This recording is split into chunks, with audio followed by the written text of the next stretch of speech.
Okay. So మరి ఇంకొక విషయం ఏంటంటే ఏదో ప్రపంచానికి దేశానికి ఏదో విపత్తు ఉండబోతుందని చెప్పేసి ఒకటి బాగా వైరల్ అవుతుంది సార్. అది చెప్పిన వాళ్ళు పోతారేమో. అదే నేను ఓపెన్ గా మాట్లాడుతున్నా. సముద్రంలో తాబేళ్ళు అది చెప్పిన వాళ్ళు పోతారేమో. సముద్రం నుంచి తాబేళ్ళు రావడం కొత్త, చేపలు రావడం కొత్త, తిమింగలాలు కొట్టుకు రావడం కొత్త, ముసళ్ళు రావడం కొత్త, ఇళ్లలోకే వస్తున్నాయి. మరీ దీని అమ్మగడుపు కాలిపోయినేదో ఇంట్లో వంటింట్లోకి వచ్చింది ముసలి, ఏదో భోజనానికి వచ్చినట్టు. See, let us not get into the deep unnecessary things. ఇవి భయస్థులని, అమాయకులని, పిరికి వాళ్ళని, ఆందోళన పడే వాళ్ళని, అనవసరమైన భయాలకి లోనయ్యేటటువంటి వాళ్ళని సొమ్ము చేసుకోవడం తప్ప ఏమి లేదు. నాన్న ఒక మాట చెప్పు, ప్లేగు, మసూచి, కలరా, డెంగ్యూ, చికెన్ గున్యా, ఎయిడ్స్, కరోనా, ఎన్ని వ్యాధులు వచ్చినా అవి పోతున్నాయి, కానీ దేశానికి ఏమన్నా అయిందా? మనుషులు పోతున్నారు కదా సార్. అంటే అవి రాకపోతే పోరా? వచ్చిన పోతారు, రాకన్నా పోతారు కదా. ఎవడా చిరంజీవి ఇక్కడ వస్తే ఎర్లీగా పోతున్నారు, కొనాలి బతుకుతారు, అంతే కదా. ఎవడైనా పోవాల్సిందే, అంతే కదా. ఇప్పుడు కాకపోతే 4 రోజులు నువ్వు లేటు, 2 రోజులు నేను ముందు, అంతే తేడా, ఏం ఉండదు. ఆ గ్రహ కూటమి వల్ల ఇలా అవుతుంది. ఇప్పుడు చెప్పిన వాళ్ళు మరి మరి ఎందుకు మరి ఏ గ్రహ కూటమి వచ్చింది?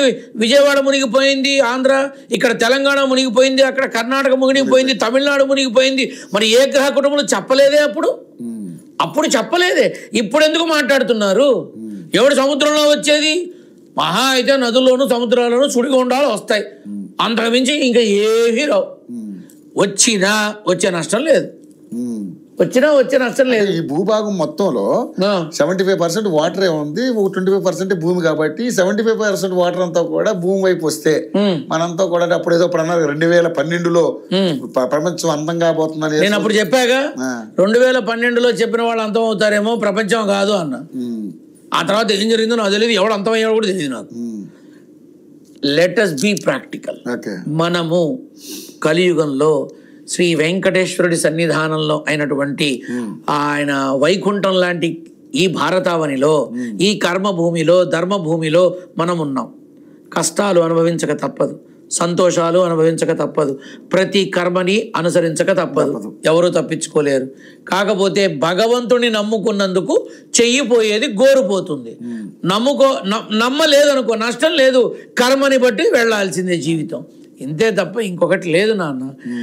ఇవన్నీ ఏంటంటే అంటే ఏదో రకరకాల చేపలు కూడా చాలా అట్టడుగు ప్రాంతంలో, ఏదో భూమి అంటే సముద్రంలో వెలుగు అనేదే ఉండదు, సూర్యరశ్మి పడినంత దూరంలో ఉన్న చేపలు కూడా బయటకు వచ్చేస్తున్నాయి ఒడ్డుకి.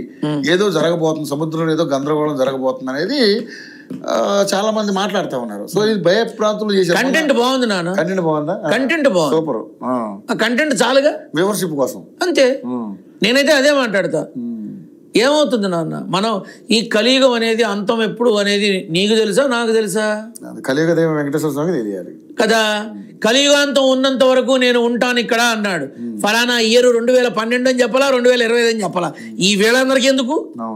అక్కలేని ఇది కాకపోతే ఏదైనా సమస్య ఉంది, పరిష్కారం చెప్పు తెలిస్తే, లేకపోతే లేదు. అది కూడా ఏవేవో మాట్లాడతారు, ఆ గ్రహాలని, ఈ గ్రహాలని, ఇవని అవని. ఓయమ్మ, ఒకటి కాదు. నేను అనేది ఏంటంటే భయస్థుడిని భయపెట్టండి, పరిష్కారం సున్నితంగా చెప్పండి. నువ్వు అజ్జేస్తేనే, నువ్వు ఇచ్చేస్తేనే అంటారు, ఏ ఉండదు. పెద్ద పెద్ద టీవీ ఛానల్లో దీని మీద పెద్ద పెద్ద డిబేట్లు, వేద పండితులు కూర్చోబెడతారు. నన్ను పిలిచావరే, నన్ను పిలిస్తే నేను మాట్లాడి చస్తాగా, నేను చెప్పి చస్తాగా. మన మాధ్యమం ద్వారా మీరు చెప్పింది అలా బయటికి. నేను ఒకటే చెప్తున్నా, ఏవో అవుతాయని అనవసరంగా శ్రీశ్రీ గారు రాసిన పాట ఎవరో వస్తారని, ఏదో చేస్తారని ఎదురు చూసి మోసపోకుమా. అవునా? దాన్ని బట్టి మీరు ఆలోచించండి, ఏది నమ్మాలో ఏది నమ్మకూడదు, అంతే తప్ప అనవసరమైన భయానికి లోటు కావక్కర్లా. సునామీ వచ్చింది, తుఫాన్లు వచ్చినాయి, వైజాగ్ అయిపోయింది, మునిగిపోయింది అన్నారు. ఏమైంది? ఫ్రెష్ గా తయారైంది, అంతేగా. పాడైపోయిన ఇల్లుని కూలగొట్టి ఇంకో ఇల్లు కట్టుకుంటాడు కానీ కుటుంబాన్ని రోడ్డున పడేస్తాడా? అవునా? బురద పట్టిపోయిందని కొంపాగోడు వదిలేసి వెళ్ళారా? ఫైర్ ఇంజిన్లు పెట్టి కడిగిచ్చారు చంద్రబాబు గారు. మరి చెప్పు. అలాగే సముద్రంలో చేపలు వస్తే మంచివైతే తీసుకుని తింటారు, పనికి రాకపోతే పడేస్తారు, లేకపోతే మళ్ళీ సముద్రం వచ్చి లోపల తీసుకెళ్తుంది. ఇంతకన్నా ఏమవుతుంది? సముద్రం ముందుకు వస్తుందా, మళ్ళీ వెనక్కి వెళ్తుందా? ఉంటుందిగా, అంతే.